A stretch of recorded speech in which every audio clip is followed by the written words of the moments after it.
There is a silent crisis brewing in the homes of millions of people who were promised the American dream. A generation of people who played by the rules, went to work, raised their families, and are now staring down the barrel of a terrifying realization. What if I told you that right now? 8 out of every 10 people in their 50s are worried they will not have enough money for a comfortable retirement? Not just worried, but according to brand new data, they are on track for a massive financial shortfall. This isn't speculation. This isn't fear-mongering.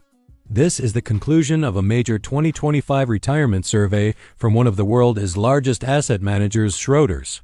And their findings are a wake-up call for every single person born between 1965 and 1980, our forgotten generation, Gen X. The data reveals a specific shocking number. A gap between what Gen Xers believe they need to retire and what they actually have. That number is $500,000. Today, we are not just going to talk about this $500,000 gap. We are going to dissect it. We're going to explore the toxic cocktail of economic bad luck and systemic failures that put us here.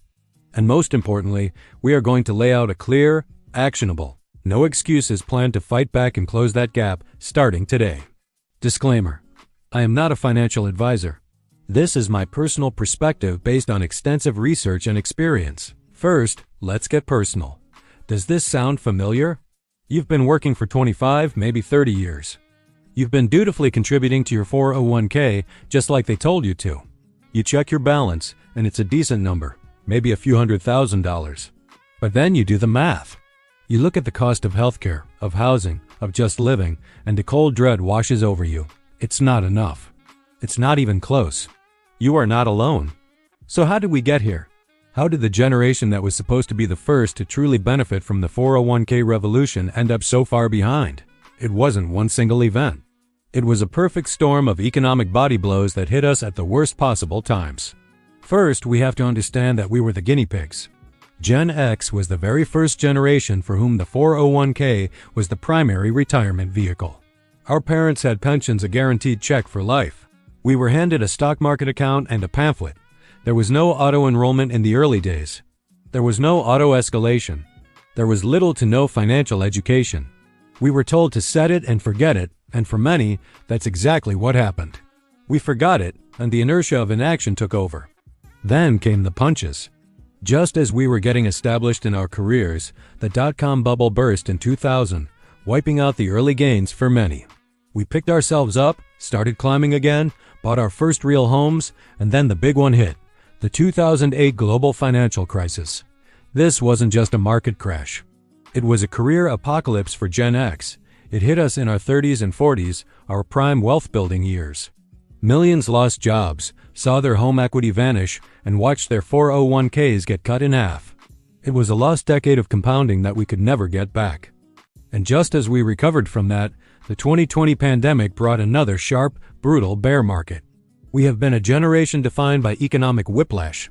Every time we get back on our feet, the rug gets pulled out from under us. But it's not just market crashes. We are the original, and now the most squeezed, sandwich generation. We are simultaneously supporting our aging parents, whose own savings may be inadequate, while also supporting our adult children, who are struggling with student loan debt and a housing market that has priced them out. The financial pressure is coming from both sides, and our own retirement savings are what gets sacrificed. The survey data confirms this. It revealed a shocking statistic. Nearly 1/4 of all Gen Xers, 24%, have borrowed money from their 401k. Let me repeat that. 1 in 4 of us has been forced to rate our own future to pay for our present. The top reasons? Unforeseen emergencies, paying down other high-interest debt, and simply keeping up with the rising cost of living. This is the story of the $500,000 gap. It's a story of bad timing, bad luck, and a system that was not designed for us to succeed. But acknowledging that is not an excuse. It is the diagnosis, and with the diagnosis, we can create a treatment plan. So, what do we do? How do we realistically bridge a $500,000 gap in the 10 to 15 years we have left? It requires a radical shift in intensity. The casual, set it and forget it approach is over. It's time for a financial state of emergency. Here is the 5-part plan. Part 1. The ruthless financial audit. You cannot fix a problem you don't fully understand. This weekend, you need to become a forensic accountant for your own life. Print out the last 90 days of every bank statement, every credit card statement. You need to track every single dollar, not in a vague sense, line by line. That $8 coffee, that $18 lunch, that streaming service you don't even watch. It all goes on a spreadsheet. You need to look at the total and feel the shock of it. This isn't about shaming yourself. It's about finding the leaks in your financial boat.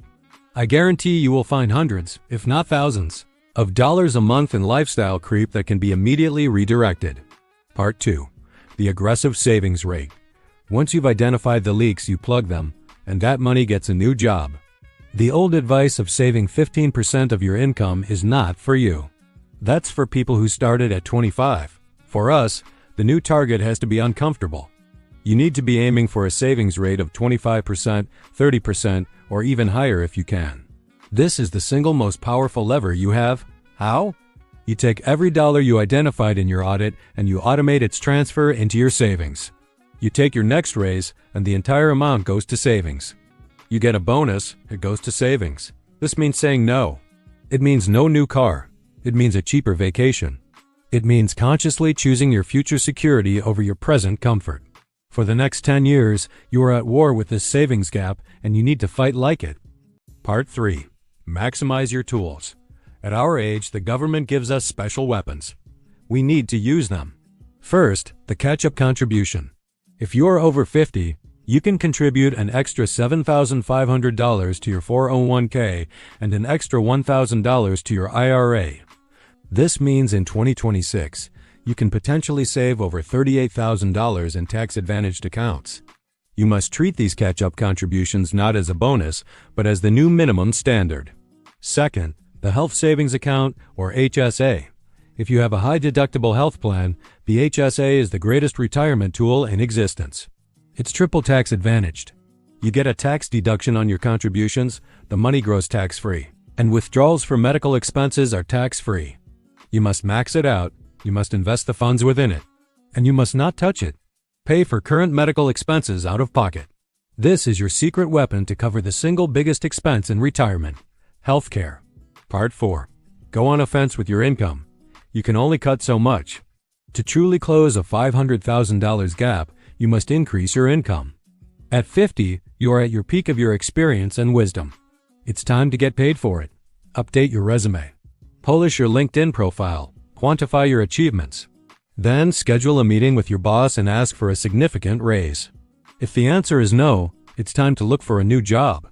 Loyalty to a company that doesn't value you is a luxury you can no longer afford. A 20% raise at this stage is not just a little extra money. It's a game changer for your compounding growth. And you need to start a side hustle. Not just any side hustle, but one that monetizes your decades of professional experience. Consulting, coaching, freelance work in your field. Earning an extra $1,000 or $2,000 a month is an achievable goal. And every single dollar of that goes directly into your investment accounts to close the gap. Part 5. Redefine the finish line. Finally, we have to be realistic about the timeline. The traditional retirement age of 65 may no longer apply to us. And that is not a sign of failure. It is a strategic choice. Every year you work past 65 is a triple win. One more year of aggressive saving, one less year of drawing down your portfolio, and one more year for your money to grow. Working until 67 or even 70 can have a more profound impact on your retirement security than anything else. This also allows you to be strategic with Social Security.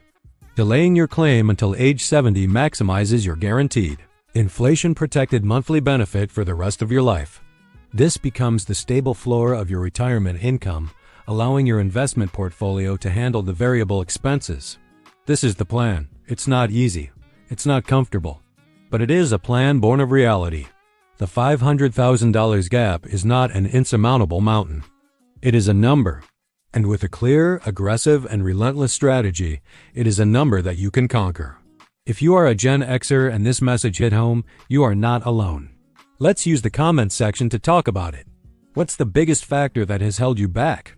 Let's build a community of people who are ready to fight back. And if you're ready to take control, hit that subscribe button. This is our mission.